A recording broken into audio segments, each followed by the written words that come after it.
My name is Emma Carter, and for most of my childhood, there was one place in my house that felt completely mine.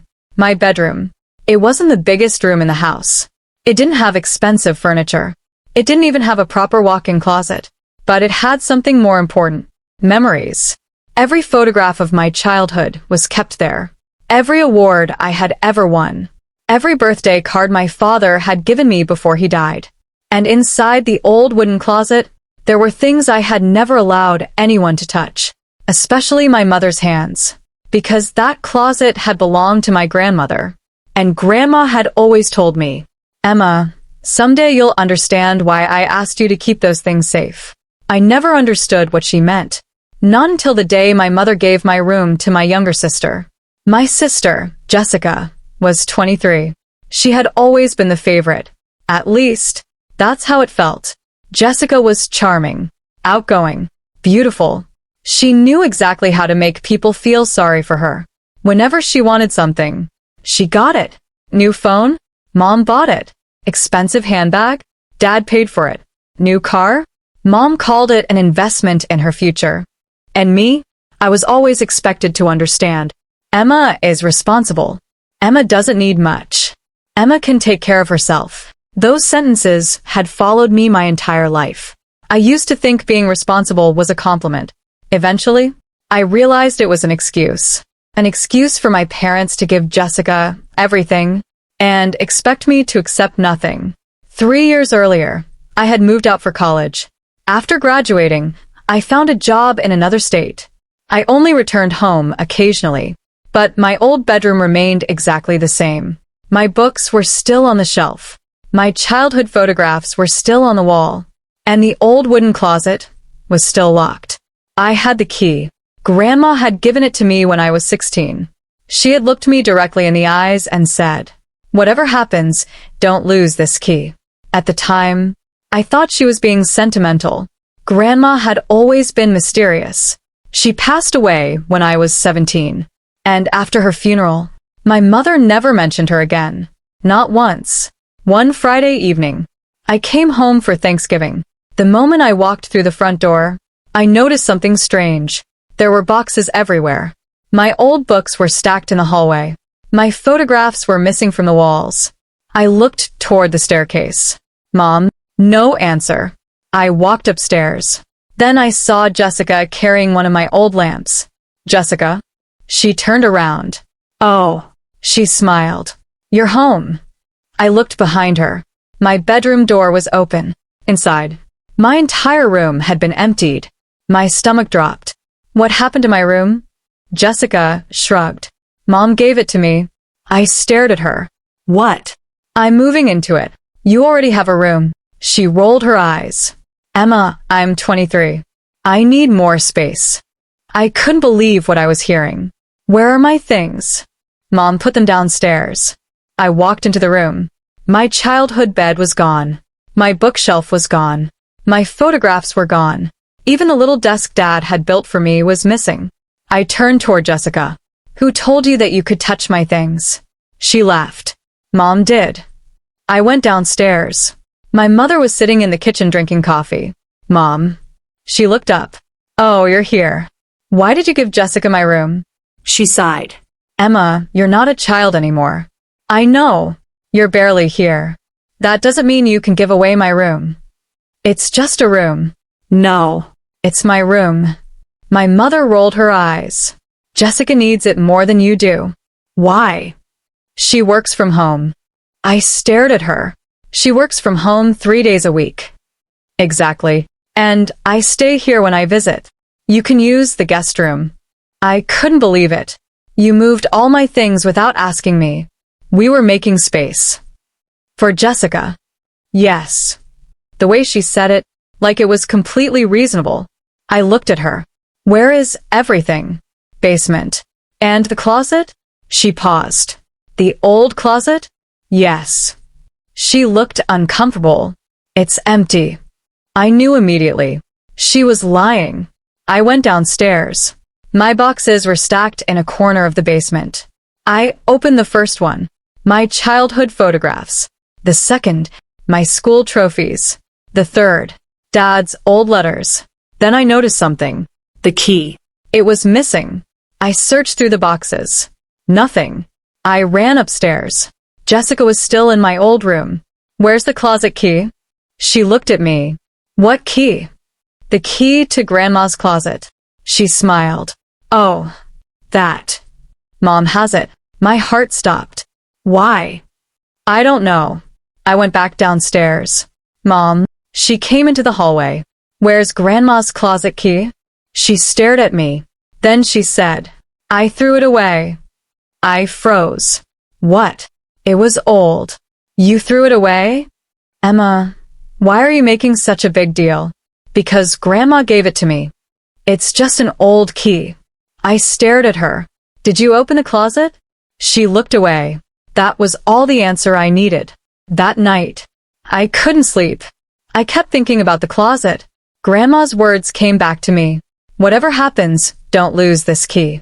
Why had she cared so much? And why was Mom suddenly so uncomfortable? At around midnight, I got out of bed. I went downstairs. The house was silent. I opened the basement door. Then I remembered something. Years ago, Dad had given me a spare key to the house. It was still attached to my old keychain. I took it. Then I remembered another thing. The old closet had a tiny emergency latch. Dad had shown it to me when I was a child. I had completely forgotten. I returned upstairs. Jessica's bedroom door was closed. I quietly entered. The old wooden closet stood against the far wall. Jessica had filled the shelves with clothes. But behind them, I could see the original wooden panel. I moved the clothes aside. There it was. The emergency latch. My hands were shaking. I pulled it. Nothing happened. I tried again. Then, click. A hidden compartment opened behind the closet wall. I stared into the darkness.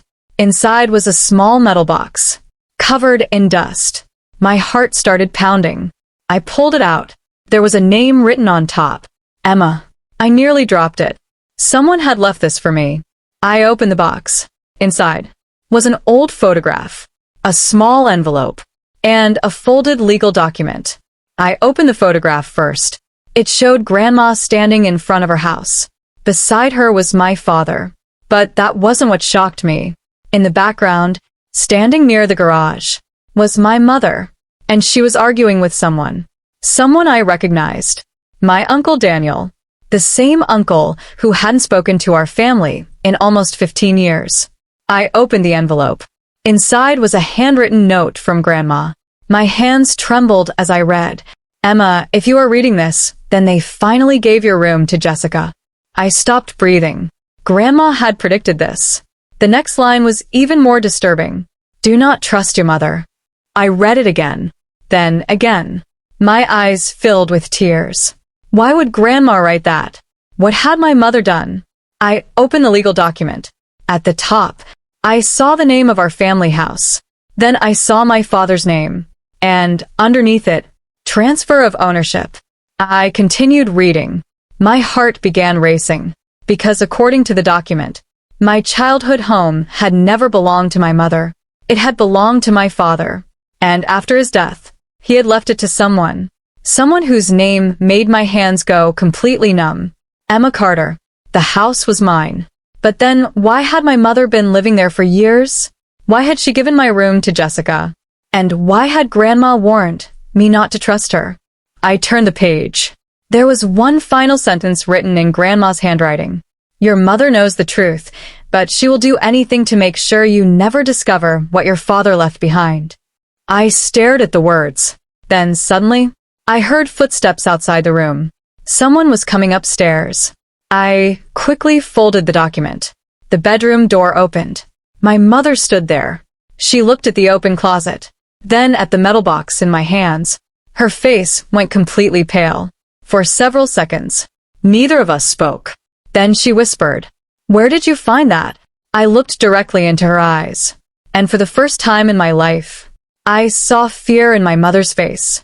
My mother stood in the doorway, staring at the metal box in my hands. For the first time in my life, she looked afraid. "Where did you find that?" she whispered. I didn't answer immediately. Instead, I held up the document. "You tell me," Her eyes moved toward the paper, then toward the closet, then back to me. Emma, why did Grandma leave this for me? She swallowed. I don't know. Don't lie to me. Her face hardened. Your grandmother was old and confused. She wasn't confused enough to predict this. My mother went silent. I stepped closer. She knew you'd give my room to Jessica. She knew I'd find this. And she specifically told me not to trust you. My mother's expression changed. Your grandmother hated me. I stared at her. Why? She didn't answer. Mom, why did Grandma hate you? She finally whispered. Because she thought I stole something from her. What? My father's money. I frowned. Grandma's money? She shook her head. No. Your father's. My heart skipped. Mom, what are you talking about? She looked toward the hallway. Not here. Then where? She lowered her voice. Go to bed. No. Emma, I'm done being told what I can and cannot know. She stared at me. Then she walked away. I waited until she went downstairs. Then I opened the legal document again. My father's signature was at the bottom. It clearly stated that the house belonged to me. But there was something strange. The transfer date was 3 months before Dad died. Why would Dad transfer the house to me while he was still alive? And why had Mom never told me? I took photographs of every page with my phone. Then I opened Grandma's letter again. There was another line I'd missed, written faintly beneath the main message. Look behind the second wall. I froze. The second wall? I looked at the closet. The hidden compartment had been behind the first wooden panel. Maybe there was another. I waited until the house became completely quiet. Then I returned to the bedroom. I removed the clothes Jessica had placed inside the closet. Behind the shelves, I found another wooden panel. My fingers searched along the edges. There. A tiny metal button. I pressed it. Click. The panel moved. Behind it was another narrow space. Inside was a small black notebook and a USB drive. The notebook had Dad's handwriting on the cover. For Emma, when you're ready. I sat on the floor. My hands were shaking. I opened the first page. Emma, if you are reading this, then I am no longer here to protect you. I cover my mouth. I continued. I know your mother will tell you that I left everything to her. That is not true. My eyes filled with tears. Dad had known. He knew Mom would lie. The next page said, the house is yours. The money is yours. But there is something more important. I turned the page. Your mother and Daniel have been hiding something from you for years. My heart stopped. Daniel, my uncle, Grandma's photograph, the same man who had disappeared from our lives. Dad continued. If they discover this notebook, they will destroy the evidence. Trust no one except Thomas. I stared at the name. Thomas? Who is Thomas? I had never heard Dad mention him. Then I found another sentence. Thomas was the accountant who discovered what they did with Grandma's estate. I suddenly remembered something. Grandma had owned several properties. A small hotel, 2 rental buildings, and a farm outside the city. After she died, Mom told me everything had been sold. I had never questioned it. But now, I wondered where the money went. The USB drive contained hundreds of files. I couldn't open most of them. They were encrypted.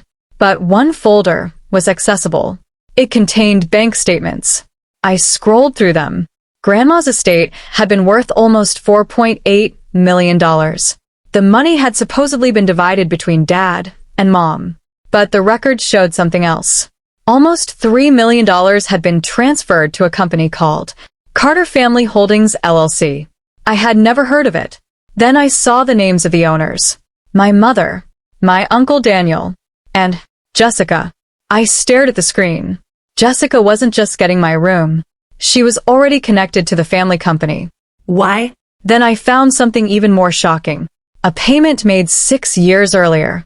$850,000, Emma Carter Trust. The money had been transferred out of my trust account. I stared at the transaction. Someone had taken $850,000 that belonged to me. And the authorization signature was my mother's. I felt sick. Suddenly, the bedroom door opened. I quickly closed the laptop. Jessica stood there. What are you doing? Nothing. She looked at the closet. Why are all my clothes on the floor? I'm looking for something. What? Nothing that concerns you. She crossed her arms. You've always been dramatic. I stood up. You knew about the closet. She froze. What? You knew there was something hidden here. No. Then why did Mom tell you to take my room? She stared at me. Because I needed a bigger room. That's all. Yes. I stepped closer. Jessica. Did Mom tell you what was inside the closet? Her eyes moved away. You're imagining things. I knew she was lying. Then she said something that confirmed my suspicion. You should just leave. I stared at her. Why? Because this house isn't yours anymore. I laughed. Actually, it is. Her face changed. I pulled out the legal document. This house was left to me. Jessica stared at the paper, then whispered. Mom said Dad left everything to her. She lied. Jessica went pale. She walked out without another word. 5 minutes later, I heard my mother shouting downstairs. Emma? I didn't answer. She came upstairs. You showed Jessica the document? Yes. Why would you do that? Because it's my house. She looked furious. You don't understand what you're doing. Then explain it. You are destroying this family. I laughed bitterly. No. You destroyed it years ago. Her eyes filled with tears. Your father was sick. What does that have to do with the house? He didn't know what he was signing. Grandma's documents say otherwise. My mother froze. Then she whispered. Your grandmother had no right. She had every right. No, she suddenly shouted. She ruined everything. I stared at her. Why? My mother began crying. Because she knew what your father did. I felt a chill. What did Dad do? She didn't answer. I asked again. What did Dad do? She wiped her tears. He found out about Daniel. Found out what? She looked at me, then whispered. Your uncle didn't disappear because of a family argument. He disappeared because your father discovered that Daniel had been stealing from Grandma. I stared at her. And you? She looked away. I helped him. My heart sank. How? She whispered. We moved the money before your father could expose us. I couldn't breathe. How much? She closed her eyes. Almost $4 million. I stood there in silence. My mother had stolen from Grandma. My uncle had helped. And my father had discovered everything. But there was still one question. Why did Dad leave everything to me? My mother looked at me. Because he knew what would happen after he died. What? He knew Daniel would come back. I frowned. He came back? My mother nodded. He has been working with Jessica. My blood ran cold. Jessica? Yes. And what do they want? My mother looked toward the closet, then whispered, the second document. I stared at her. What second document? She didn't answer. Instead, she walked toward the closet. And for the first time, I realized there was still one hidden compartment I hadn't opened. Then my phone suddenly buzzed. An unknown number had sent me a message. Emma, don't trust your mother. A second message arrived immediately. And whatever you do, don't let Jessica find the original will. I stared at the screen. Because I had thought the legal document was the biggest secret. I was wrong. There was an original will. And someone was desperately trying to find it before I did. The message on my phone kept replaying in my mind. Don't let Jessica find the original will. I stared at the unknown number. My hands were cold. I typed. Who are you? The message showed as delivered. No reply. I tried again. How do you know about the will? Still nothing. Then another message appeared. Because I was there when your father hid it. I stopped breathing. My father had hidden the original will? Where? And why had he never told me? I immediately called the number. It rang once, twice, then went straight to voicemail. A man's voice said only, if you want the truth, go back to your father's workshop. Then the call ended. I didn't tell my mother. I didn't tell Jessica. I didn't even tell my best friend. I grabbed my coat and drove straight to the old workshop. The building had been locked for years. My father used to spend hours there repairing old furniture and working on business ideas. When I was little, I would sit beside him and draw pictures while he worked. After he died, Mom told me to stay away from the place. She said there was nothing there except junk. Now I understood. There was never nothing. There were secrets. I unlocked the door. Dust filled the air. I turned on the lights. Everything looked exactly as I remembered. Dad's workbench, his old chair, the wooden shelves, and a large photograph of our family hanging on the wall. I stared at it. Something felt wrong. I walked closer. The photograph wasn't centered. I touched the frame. It moved. Behind it was a small metal safe. My heart started racing. I tried several combinations. Dad's birthday, my birthday, Grandma's birthday. Nothing. Then I remembered something Dad used to say. The most important things are usually hidden in plain sight. I looked around. On the workbench was an old clock. The hands were stopped at 8:17. I remembered Dad always keeping that clock at 8:17. I entered. 0817. The safe clicked open. Inside was a sealed envelope. My name was written on it. Emma Carter. I opened it. Inside was a handwritten letter from Dad. Emma, if you're reading this, then your mother has finally given your room away. I stared at the sentence. Again, he had predicted it. Then I continued reading. The original will is not in the house. My heart sank. It is somewhere your mother would never think to look. I turned the page. The key is with Thomas. Thomas, the mysterious accountant, the same man Grandma had mentioned. But where was he? I heard a noise outside. I immediately turned off the lights. Someone was walking toward the workshop. I hid behind a shelf. The door opened. A man's voice said, Emma? I didn't move. Then he said, I know you're here. I slowly stepped out. The man standing in the doorway was around 60. Gray hair, dark coat, tired eyes. I had never seen him before, but somehow I knew exactly who he was. Thomas? He nodded. Your father told me you'd come. I stared at him. You send the messages? Yes. Why didn't you tell me who you were? Because I needed to know if you were alone. Why? He looked toward the door. Because your sister isn't the only person searching for the will. I felt a chill. Who else? Thomas stepped inside and locked the door. Your Uncle Daniel. I shook my head. Daniel is working with Jessica. Thomas nodded. Yes. But why do they want the will? Because the will proves everything. What everything? He looked at me. Your grandmother's estate. Your father's ownership of this house. Your trust fund. And the money they stole. I stared at him. How much? Thomas answered. Nearly $5 million. I felt sick. Where did it go? Different accounts. Shell companies. Property. And one private investment account. Whose? Thomas looked directly at me. Jessica's. I couldn't believe it. My sister has my money? Not all of it. How much?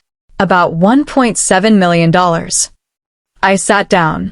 For years, Jessica had been buying expensive clothes, taking vacations, driving a luxury car, and I had thought Mom simply spoiled her. It wasn't spoiled.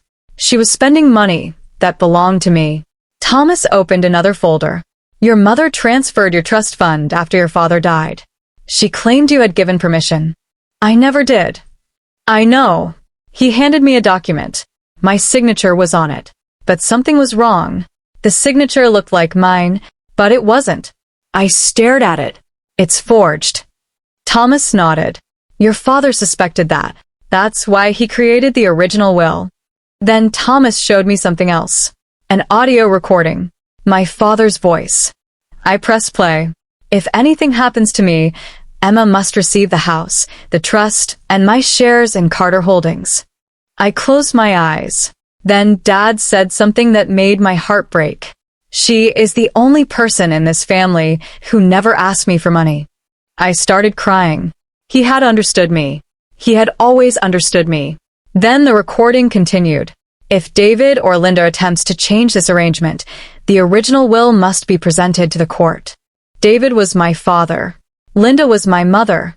But why would Dad say if David? He was David. I suddenly realized something. He had been speaking about my Uncle Daniel, whose legal middle name was David. Thomas explained, "Your Uncle Daniel's legal name is Daniel David Carter." I stared at him. That's why Dad wrote David. Yes. Thomas reached into his coat. He pulled out a tiny key. "This is the key your father gave me." I looked at it. "Where does it go?" Thomas smiled. "Your mother has been searching for the will in the wrong place." "Where is it?" "At the house." I frowned. "You said it wasn't in the house." "The will isn't. The hiding place is." He handed me the key. "Your father built a secret compartment underneath the staircase." I remembered the staircase. There was a loose wooden step. I had noticed it as a child. Dad always told me, "Never lift that." I thought it was because he kept tools underneath. Now I knew better. We returned to the house after midnight. Everyone was asleep. Thomas waited outside.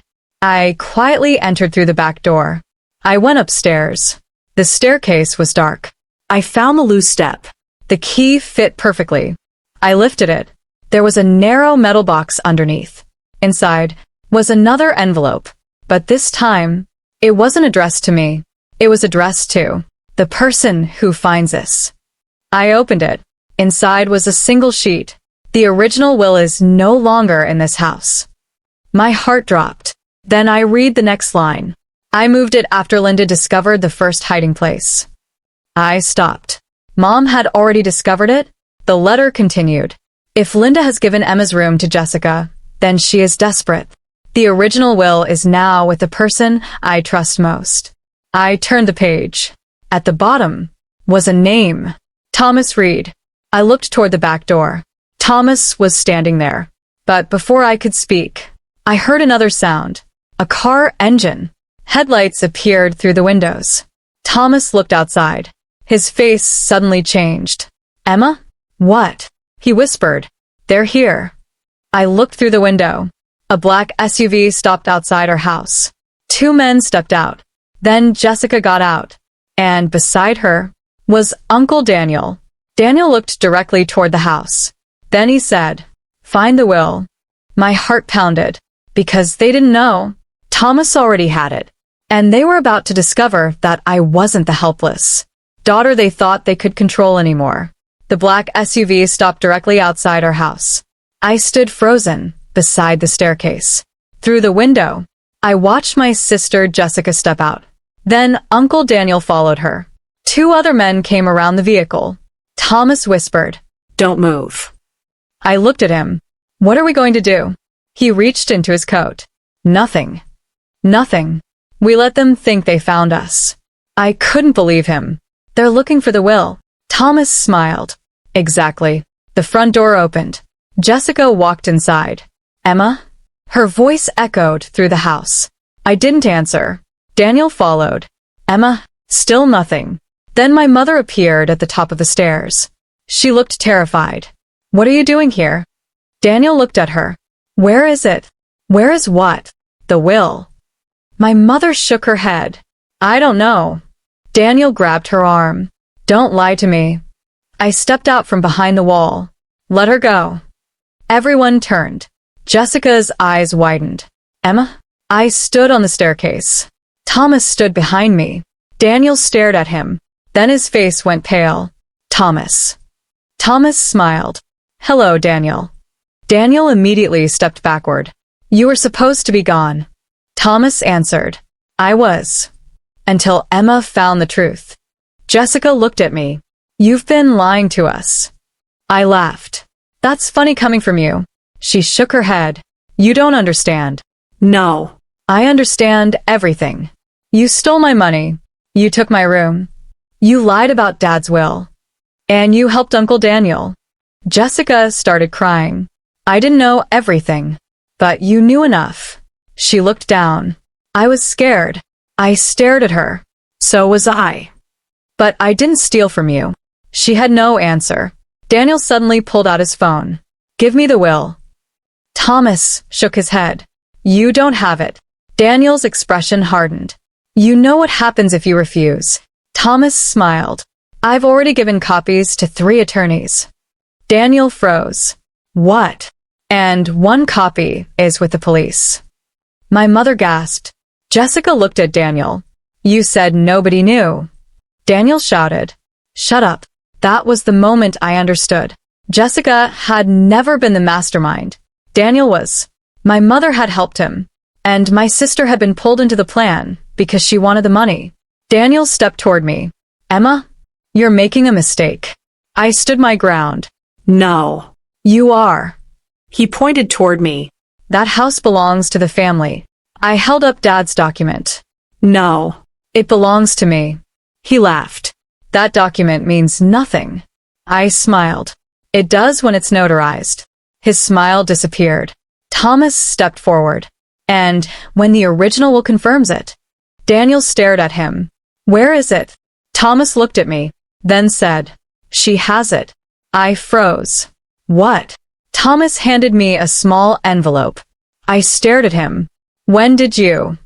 Your father gave it to me 6 years ago. You said you had it. I did. Then why give it to me now? Thomas smiled. Because your father told me not to give it to you until they came looking for it. I opened the envelope. Side was the original will. My father's signature. My grandmother's witness signature. And the official seal. I read the first paragraph. I, Michael Carter, being of sound mind. I began crying. Dad had left everything exactly as he promised. The house. The trust. His company shares. And one final condition. I continued reading. If any member of my family attempts to conceal this will or unlawfully transfer Emma Carter's property, all such transfers shall be considered fraudulent. Daniel's face turned white. My mother sat down. Jessica started crying. But then, I noticed something. There was another page. A page I hadn't seen before. I turned it over. It contained a list of every transaction made after Dad's death. Every account. Every property. Every transfer. And next to each transaction, there were initials. My father's initials. But Dad had been dead. So, who had recorded them? Thomas explained. Your father prepared those records before he died. He knew they would try to move the money. He had predicted everything. I looked at my mother. Why? She started crying. Because I was afraid. Afraid of what? Your father was going to expose Daniel. And I thought I'd lose everything. So you chose money over your own daughter. She whispered. I'm sorry. I shook my head. Sorry doesn't return 6 years. She cried harder. I know. Then Jessica stepped forward. Emma? I looked at her. I know I hurt you. Yes. I know I took things that weren't mine. Yes. But I want to make it right. I was silent. She reached into her purse. She pulled out a small folder. I brought this. I opened it. Inside were bank statements. Her account. The account holding my stolen money. She had highlighted every transaction. I'll return everything. Every dollar.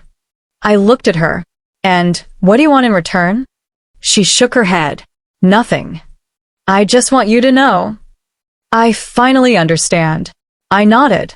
Then return it. I will. Daniel suddenly moved toward the door. Thomas blocked him. Where are you going? Daniel glared at him. Get out of my way. No. Daniel turned toward me. You think you've won? I looked at him. I don't think. I know. He laughed. You don't understand how powerful I am.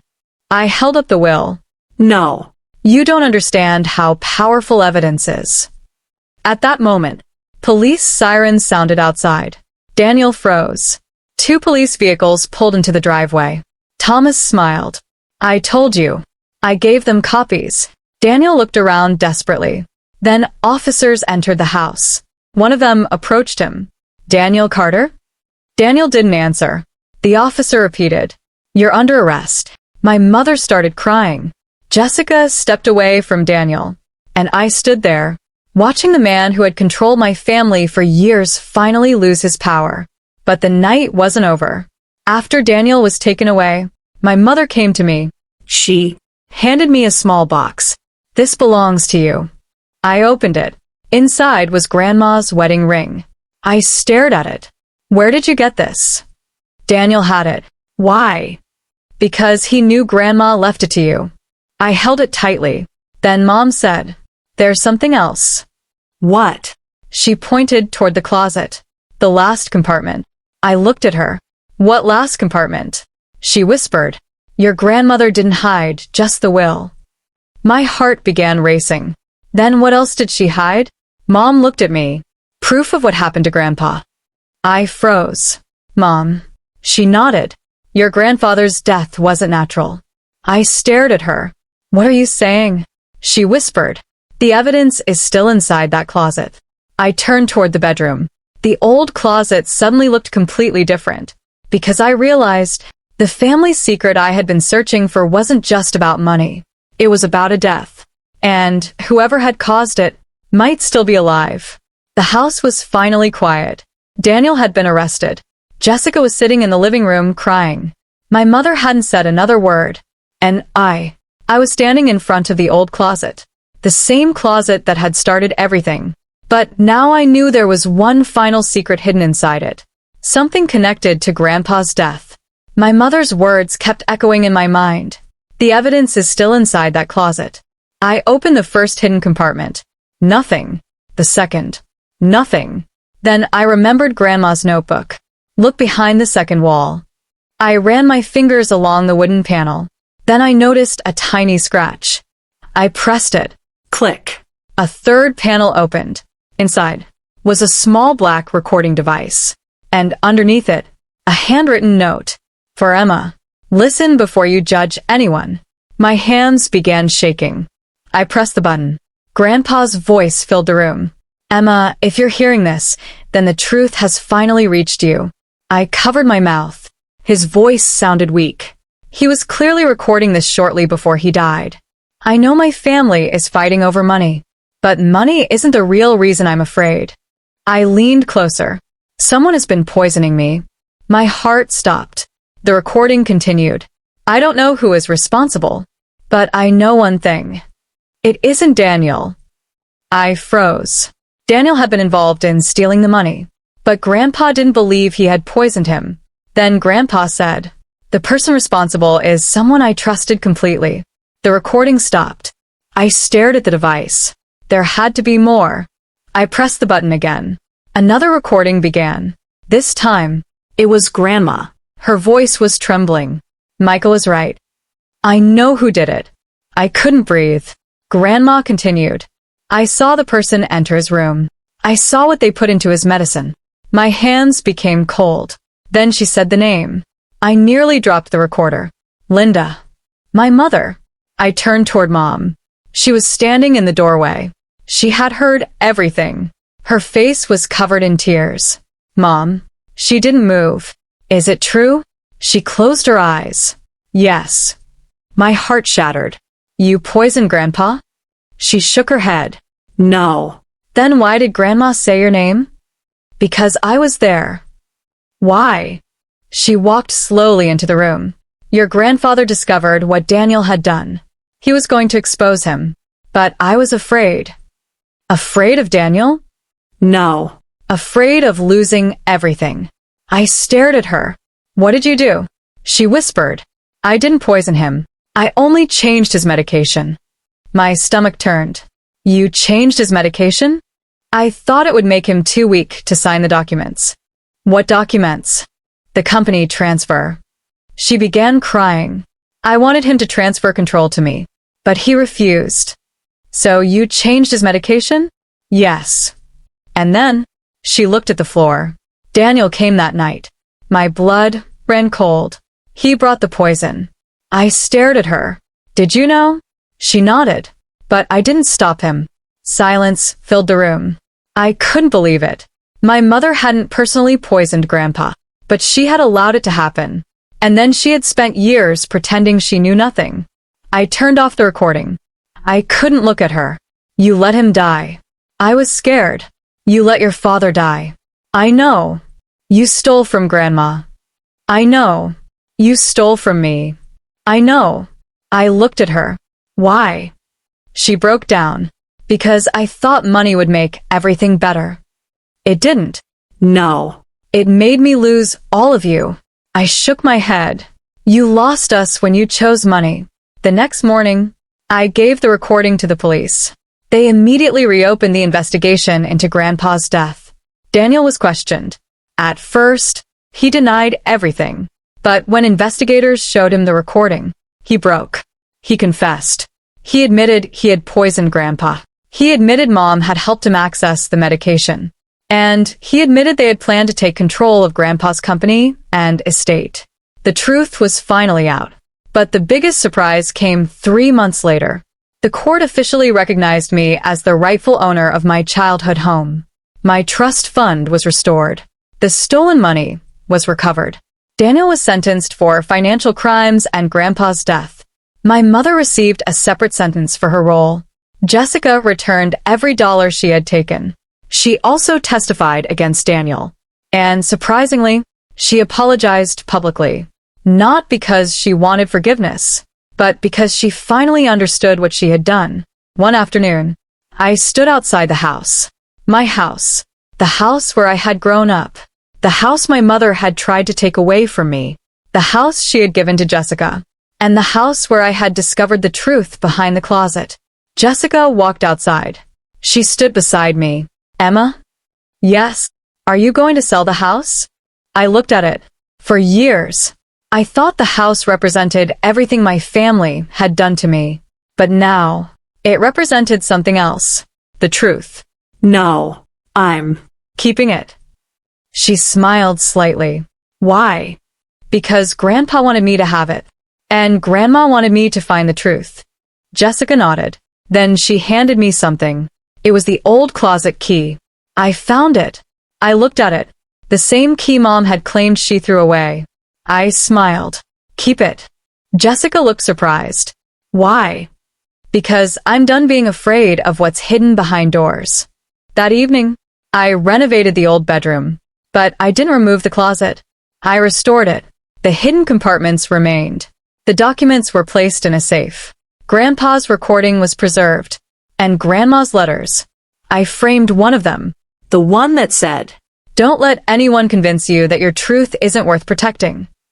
I placed it above my desk.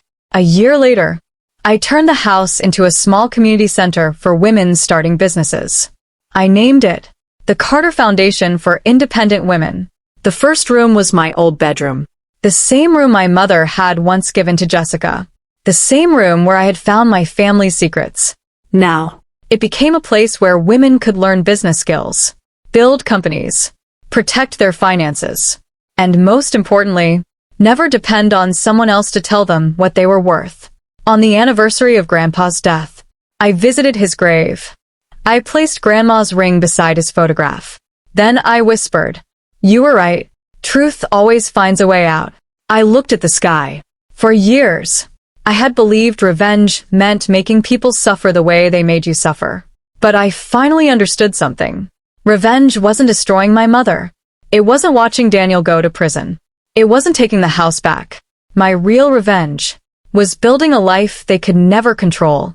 A life based on my own choices, my own work, my own name, and my own truth. I walked away from the grave. Behind me, the past remained buried. But this time, I was finally free.